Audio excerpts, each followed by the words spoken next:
Hey, welcome back to The Long Game. We are on a mission to demystify the science that shapes our lives and to unpack how great ideas built here in Scotland become real-world medicines, devices, and new companies at the cutting edge of life sciences.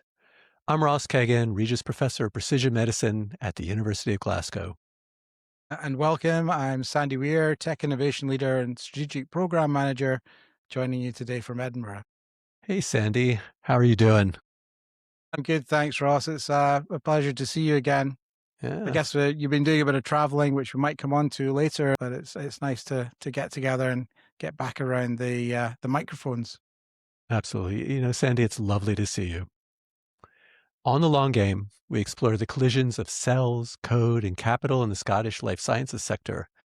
A few episodes ago, you may remember, Sandy, we talked about cancer and it's being the number one cause of death in Scotland. And of course, I went through the whole list. So now let's going to go down that list. Today, we're going to talk about the disease that is arguably putting the most sustained, crushing pressure on both the Scottish population and the Scottish economy, cardiovascular disease. Yeah, that's right, Ross. And if you remember, I thought heart disease was the top in that list at the time, but you're absolutely right. We're talking about heart disease, stroke, vascular conditions. We kind of group them together, and we often treat these as just an inevitable part of aging, especially here in Scotland. Of course, we got a terrible reputation for our poor dietary habits, but the scale of the problem is really staggering. And the commercial opportunity that we have is equally massive. And it's actually something thought about when we moved to Scotland. We got hit with a lot of this discussion.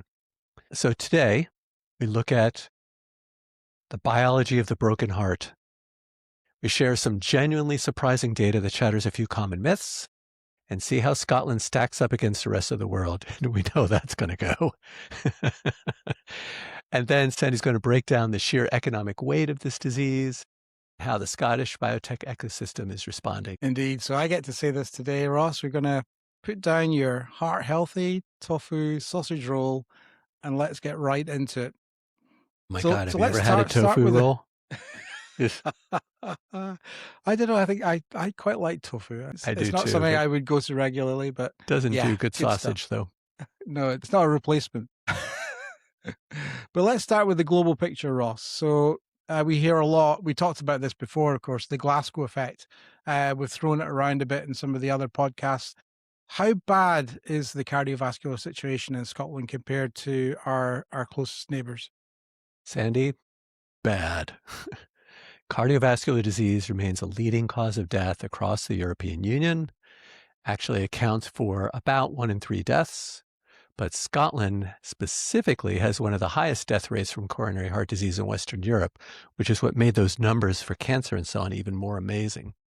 So if you look at the UK as a whole, the Glasgow city area, and you and I have seen these maps, right? We've talked about these, actually has the highest rate of premature mortality, meaning deaths under the age of 75 from cardiovascular disease in the entire UK. In fact, 5 of the top 10 worst performing areas for this metric are, that's right here in Scotland. Yeah, that's a that's a tough statistic to swallow, and a kind of I've got that tofu sausage roll sticking in the back of my throat now. So, do you think is this purely a lifestyle issue, or is there something more to it? Yeah, and this is also something that you and I have spoken a lot about with some real experts. It's a combination, of course, of legacy lifestyle factors, okay, some bad genetics, but also very serious health inequalities. And you can see that in those maps if you just go street by street. So the deprivation gap is really insane. The gap in healthy life expectancy between the most and least deprived areas in Scotland is about 25 years for women and 26 years for men.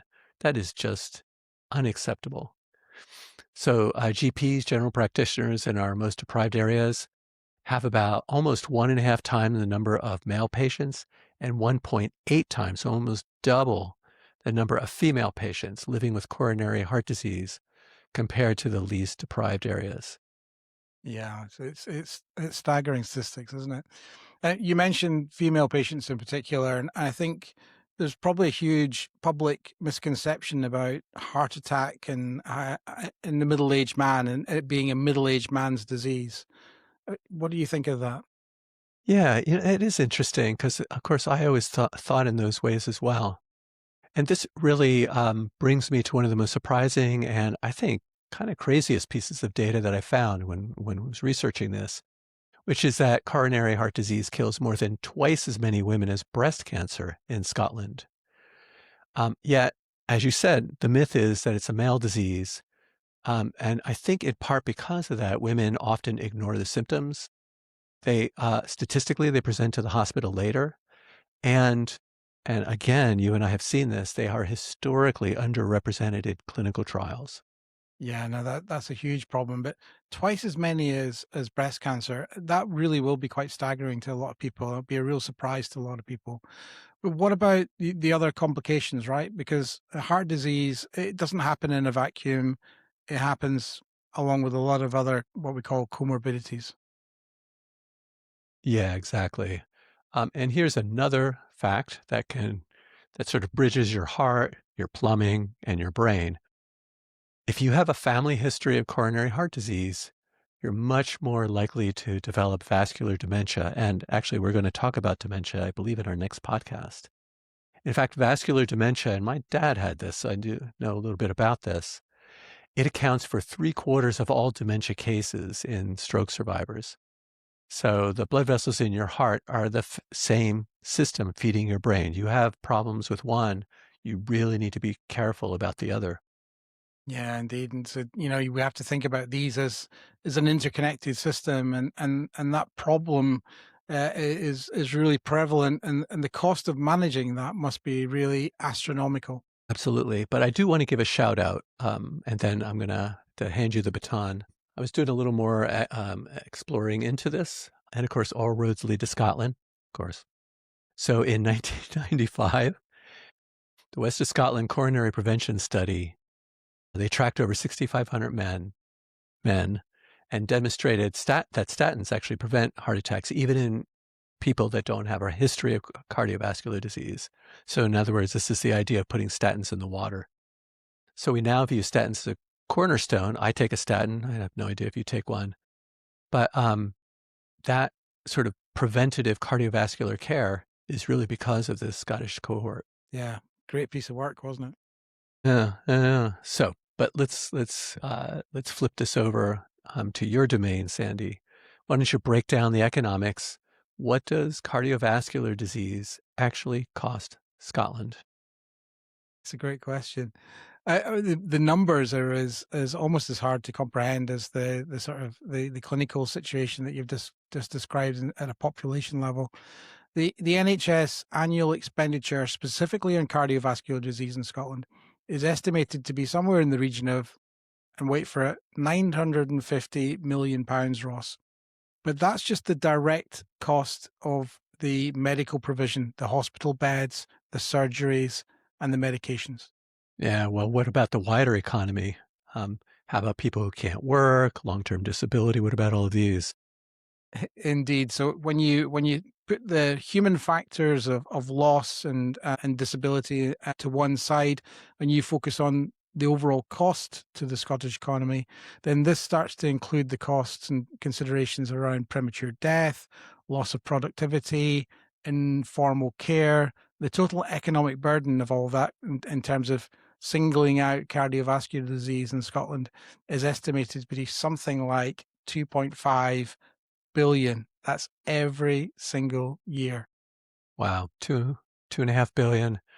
These numbers just seem like theoretical numbers, but that is quite a bit of money. And of course, that doesn't even talk about the suffering. I mean, to put that in perspective, that is actually a significant chunk of our national budget basically being drained out by a disease that in many cases is preventable or at least manageable if you catch it early enough. Exactly. And this is why Scottish biotech and medtech sectors are really sort of pivoting hard towards precision medicine and early diagnostics. We just simply can't afford to keep treating late stage heart failure. We have to find a way to detect it before it becomes so advanced that the heart muscle starts to die. In radiology imaging, we focus a lot of our efforts on cardiovascular disease. So, in my own company, Canon Medical, we're constantly looking at ways on how to use advanced imaging to spot cardiovascular issues before they become a major health event.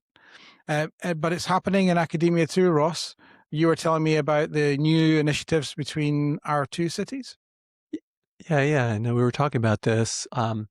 It's actually a really nice example of the sort of wider Scotland ecosystem at work. So, University of Glasgow, we've joined a consortium with University of Edinburgh, and this has all been organized and funded by the British Heart Foundation. So, shout out to them to train the next generation of PhD researchers to basically find smart ways to catch these things early. So they're focusing specifically on the role of blood vessels in the development of heart attacks and strokes, because just like we talked about, plumbing is plumbing, whether it hits the heart or it's the brain or strokes, and we'll get into dementia next time. All of these things matter. So it's this sort of research. If we're going to basically get into that 2.5 billion, this is how you get both better health and, incidentally, to the point of our podcast, this is a great opportunity for the startups of tomorrow. Yeah, and for the bio entrepreneurs listening, this is our best advice. The NHS doesn't want new pills. It's not looking for the miracle cure. They want real impact on structural cost savings. If you can build a digital health platform or an AI diagnostic tool that keeps a heart disease patient out of the emergency room, then you're helping to solve that £950 million problem that the NHS is facing today. So there's a clear clinical value, there's patient benefit, there's economic value right there. And if you have a compelling case for funding, then you should really be thinking in these terms. If you can provide something around the proof of concept or the prototype phase, then indeed you should be looking at how you can fund that. If you already have a market ready product, then you should be looking to bring that through our procurement process. Yeah, I just want to take a moment to riff slightly on that because you make a really important point on this advice, which is, and I'm going to jump on my hobby horse for just a few sentences, I promise. As a researcher, of course, I'm always looking for the cure, for the really spectacular move on these diseases. It's got to be the case, and I would love to see somebody found an a institute that's sole purpose is to use smart, high technology to drive costs down, not necessarily to dramatically improve things, but to take the same thing and make it much less expensive because you've smarted your way forward. And I know there's individual examples of that, but to really set up a structure to do that, that would be the way that you could both shift from reactive medicine to precision medicine, but also catch the attention of these national healthcare systems that are always having to think about, cost, value, benefit. And I think driving down that cost can change that momentum, and that would be a great opportunity for companies. So what do I you think think, you're Sandy? absolutely right, Ross. And we spend a lot of time looking and searching for the really novel, impactful, high technology solution. Whereas I think what we're seeing now is a real shift towards understanding how we can apply technologies like AI to improve productivity and efficiency, to make these really significant cost reductions. So if you combine that with the ability to detect disease early and using new methods to detect disease early, really squeezing the delivery of those systems, delivering care in a more timely fashion, then yeah, you were really starting to shift the dial in terms of those costs that we described in the pod today. 950 million, 2.5 billion cost per year to the Scottish economy. Yeah, that's a lot of grant money for you, Ross. Yeah, we know it's interesting. Ooh, What I'll could you take do it. with 2.5 billion? Um, that's another podcast. Um, um, but we talked about this, right? Which is when we talked about AI and its use in the NHS, they could use it for anything, but what they're actually using it for is to drive down costs. And so I think the biggest impact of AI for the next few years, I don't know, maybe you agree or maybe you disagree, will actually not be to come up with cool new ways to listen to, an ambulance or a 911 call and track heart disease. That's pretty cool. But the real use of it is going to be to take what they do now and drive that cost down by upping efficiency. What do you think? Yeah, I don't think it's going to get so much news coverage when we Right. look at those productivity improvements.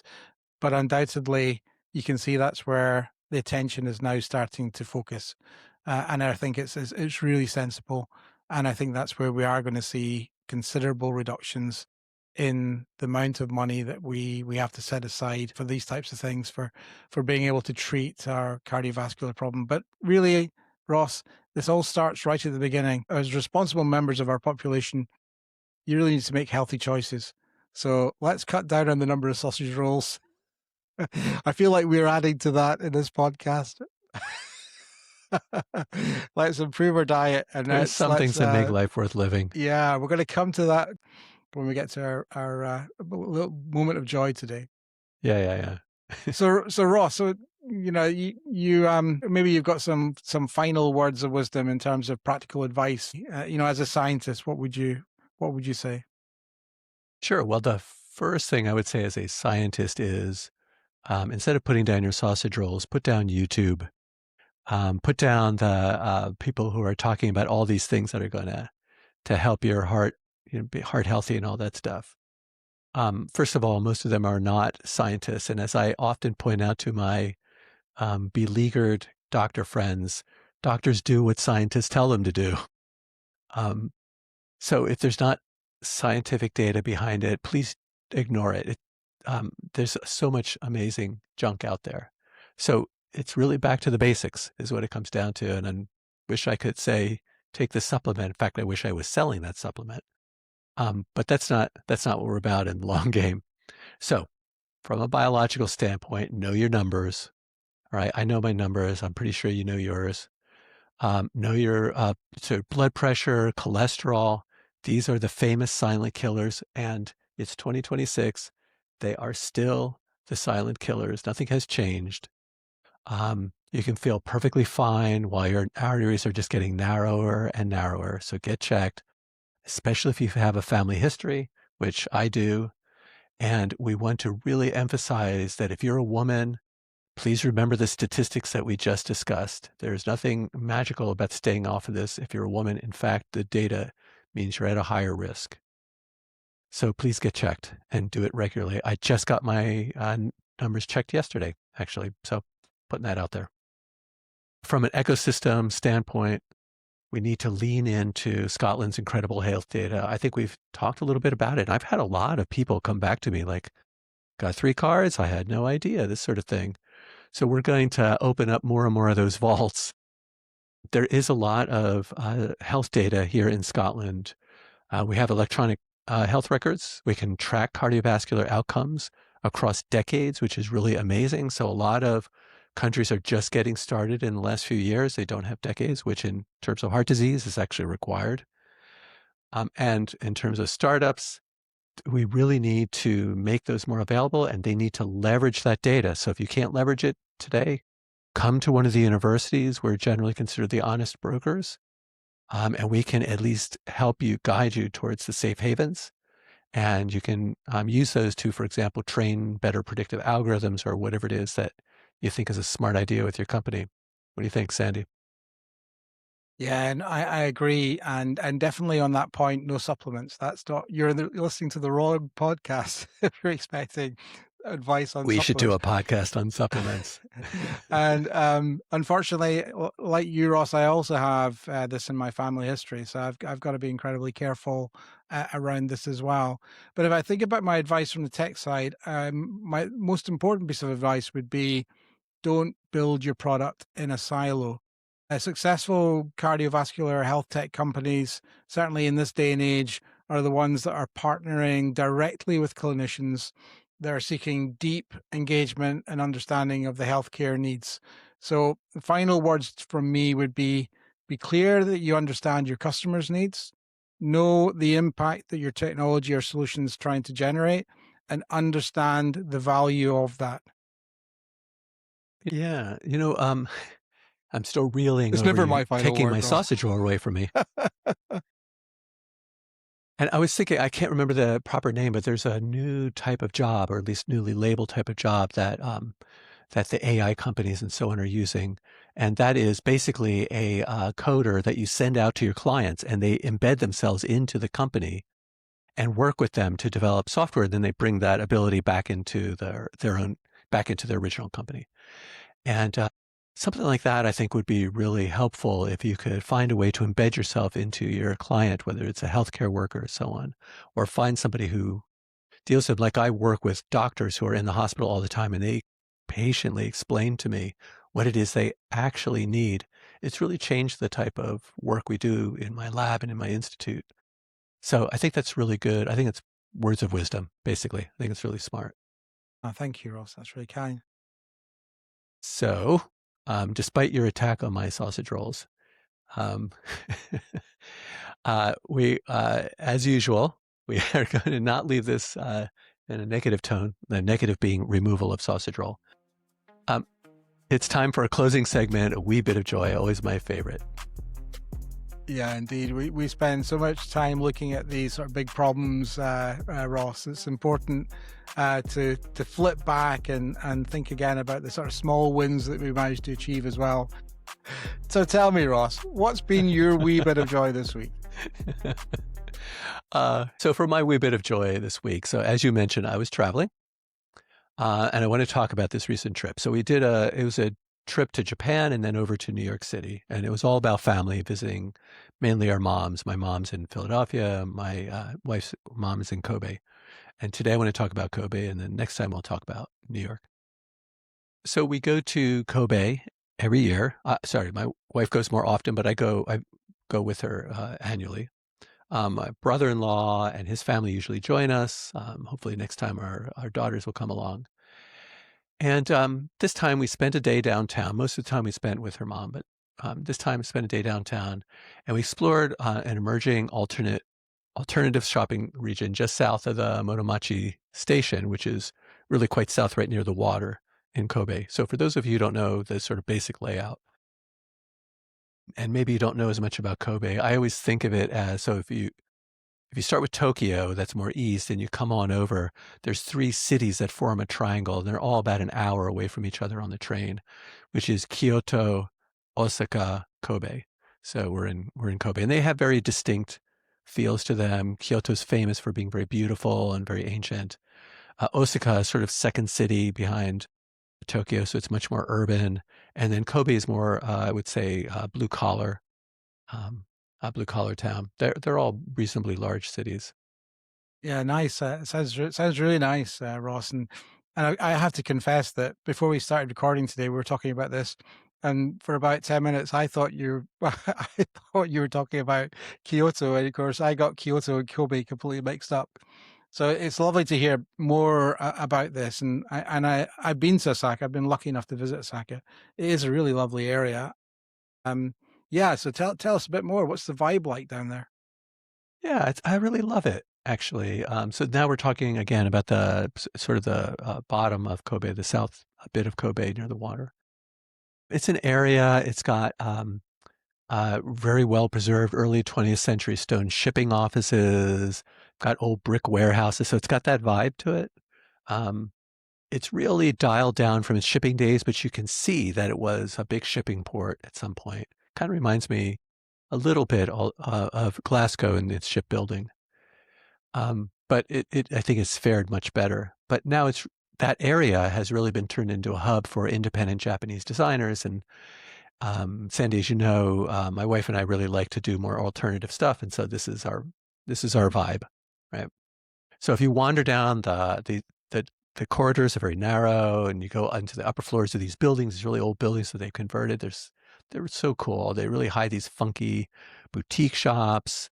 You have stationery stores, you have independent multi-brand ateliers, you have artisan leather workshops, it's the sorts of things you always see in Japan, right?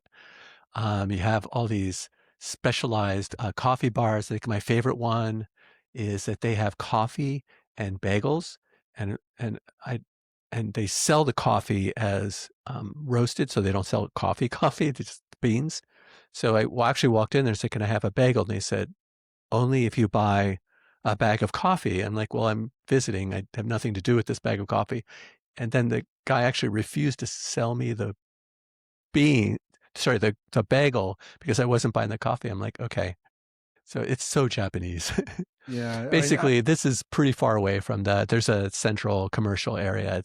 It's pretty close to it physically, but it's pretty far away in terms of the vibe. sounds fascinating, and it's lovely to hear that a little bit more about it. A lot of people that might be listening, if they've not been to Japan, they might not be aware of how important coffee is in Japanese culture, and they make incredible coffee. It sounds like the perfect place to browse and to pick up some really unique things, Ross. Yeah, yeah, as you say. Yeah, so we did get some small gifts, uh, for friends and family. For example, we went there from there to New York. Our in-laws, who are just amazing people, we wanted to thank them for putting us up, in New York City, so we had gifts for them and their grandkids and so on. Um, and I really like first I thought this is kinda weird. So you've done this, gone to Japan many times, and Japan, China, and so on, and they give these little gifts. And at first I'm like, "This is kinda weird," but I kinda like it now. And, it's really just a lovely feature of Japanese culture. And, as a scientist, I've actually traveled a wild amount a bit. If I said how much, it would frankly be bragging. And I've always loved this because I always go to a different place, go to a new place. But what I wanted to bring up here as my wee bit of joy is that I'm beginning to appreciate the beauty of just sinking deeper into an area. So we go back to Kobe every year, year after year. And it's not so much that it's a super exciting city, it's just getting to know its vibe. I really kind of like this. You know what I mean?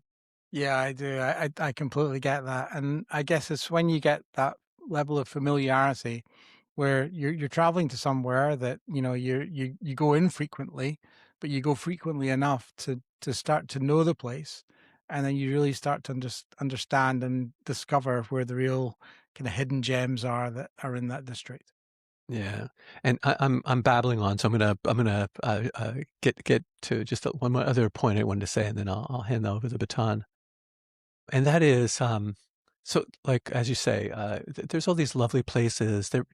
Japanese are very into jazz, things like that, and there's these jazz bars, and someday I'll talk about a really magical one that my wife and I found. It was, like, on the 3rd floor, and they had this incredible sound system for this little tiny bar that I could almost touch both walls with my reaching out. Um, but I did wanna finish by talking about, this guy, Craig Maud. He's a blogger, my wife turned me on to him. He writes very beautifully about the little details in Japan, so he obviously loves Japan. And he brings up these things which we see all around, which I have now grown to love, called kisaten or kisa. These very dark, nostalgic, mom and pop coffee shops or little food shops. The mom and pops, they run these been running these for decades. I'm pretty sure you've probably seen these sorts of things. There's a particular type called a jazz kisa, which again, they only do like vinyl records, and they have these incredible sound systems in these little tiny places. You're not there to like talk or chat. You just hang out there, you drink your coffee, and you just listen to it. It's just kind of the zen of just getting into the whole thing. It's a lovely culture of just appreciating the music, listening to the music, just kind of being there with the music and everybody. So I would say that's what brought me joy this week. What about you, Yeah, big guy? yeah, no, that sounds beautiful. I love the way you've described all that, and it's creating a bunch of mental pictures in my mind that really, I think I can identify with it. It sounds very tranquil, actually. Unfortunately for me, my, Not so my, tranquil? my, my wee bit of joy this week, not quite so tranquil. No, well, I took part in the Edinburgh Marathon Festival, and I'm Honestly, if my PE teachers could hear me talking about this now, they would they'd be rolling and laughing because I used to hate things like cross country. But I did the half You marathon did the half back at marathon. Wow. half marathon back at the end of May, and sorry, it reminded me of why I really love these events, the Edinburgh Marathon Festival events that they put on. I'm very lucky. I've been doing the sort of 10K events since since I got started to go and get involved in it back in 2014. I honestly don't know how long this Edinburgh Marathon Festival's been going on. There was a short break around the COVID era when, obviously they couldn't do the events, but I've been a big fan of this, and it's a weekend festival. It just seems to grow bigger and bigger. The entire city seems to show up, so the crowds, when you're running, the crowds really kind of carry you on. And for a couple of hours, well, actually it was more like nearly 3 hours for me. You feel part of something bigger, and that noise really carries you through. And you've done running, Ross. You kind of I know have. what I mean, right? Yeah. It, So it, it's definitely, yeah, it's, as you say, it's like the whole scene. You're kind of all in it together. yeah, I know what you exactly. mean. Yeah. It gives you that sort of camaraderie that you've all got a common purpose. But you imagine the scene. The scene is awesome, right? So we've just set off, and we're running through central Edinburgh. If you know central Edinburgh, you've got this high part of the city. You're coming down from the castle. There's the Yeah. It's quite a mound where run. the Bank of Scotland is, and you can Yeah. see the crowd. Because I'm starting in roughly in the last third of this convoy of people. But I can see that the runners in front kind of snaking down the mound along Princes Street, which is the main sort of thoroughfare in Edinburgh. They would go down past the Parliament building. It's an absolutely awesome sight. And it was a beautiful sunny day. And I really just had to pinch myself and think, well, how lucky am I to be part of this? And the run, it takes you down to the coast, so out towards Musselburgh, something like 13.1 miles or 21.4 kilometers. And I've got to give a big shout out to my running partner, Danny Johnston. If Danny's listening, I'm not sure if he is. He's been very kind about the podcast, so maybe he's listening today. Anyway, Danny's an ultra athlete, and he's done loads of these sort of incredible events, the Dragon's Back, the Cape Wrath Ultra, and these are real big endurance events, 100K plus, over like 24, 48 hours. And he was a great support. I've got to say, he really managed to get me through it, stuck with me most of the way. And I'll definitely be forever grateful for him for that little bit of encouragement he gave me. It's the furthest I've ever run for sure. But congratulations to all those that took part. It was an awesome event, and I'm already enthusiastic and excited about taking part again next year. A lot of people take part for charity, Ross. So you see a lot of people supporting a lot of the kind of conditions that we talk about on pods. British Heart Foundation, Dementia UK, Alzheimer's UK, uh, Heart and Stroke, you name it, there's people there running. It's enormously uplifting from that perspective as well. So, yeah, some proper long game energy was required. And as I say, I'm looking forward to running again next year. Wow. That's amazing. I'm so impressed. I just have two things on that, and then we can wrap up. One, to your buddy, Johnston, Danny. Danny, Danny Yeah. Johnston. I challenge you to run the Barkley marathons, then I'll be impressed. Okay. Enough of this ultra marathon. Let's get serious here, Danny. And secondly, my question to you is, were they playing bagpipes at any point while you're running through the, because they're always playing bagpipes in Edinburgh, right? It's quite possible. Do you know, confessions, right? I had my earpods in, and I had a Right. really Of good course. soundtrack that I put together. But actually, I had to, about halfway through, I had to take my pods out because I wanted to hear the crowd, and there was so much great support. But I didn't Sure. actually hear anyone at that point playing the bagpipes. Because I don't know But I why, was but that delirious seems by like that that point. would, yeah. So, all right, this is lovely. So this brings us to the end of the today's episode, and we just want to just a quick rehash, which is remember heart disease. It's not just a medical issue, and check those numbers. It's an economic one. Check those numbers. In Scotland, we do have the tools to fight back. We just need to get those tools, and we need to get young entrepreneurs to get those tools, all the data we have, patient data, and so on, and make those work. What do you think, Marathon Man? Yeah, great words of wisdom there. But don't wait for us to form these solutions. Get out there and do some exercise as well. Keep the heat, and the best of luck playing the long game. Excellent. See you, Sandy. See you, everybody. See Ciao. you, Ross. Thanks.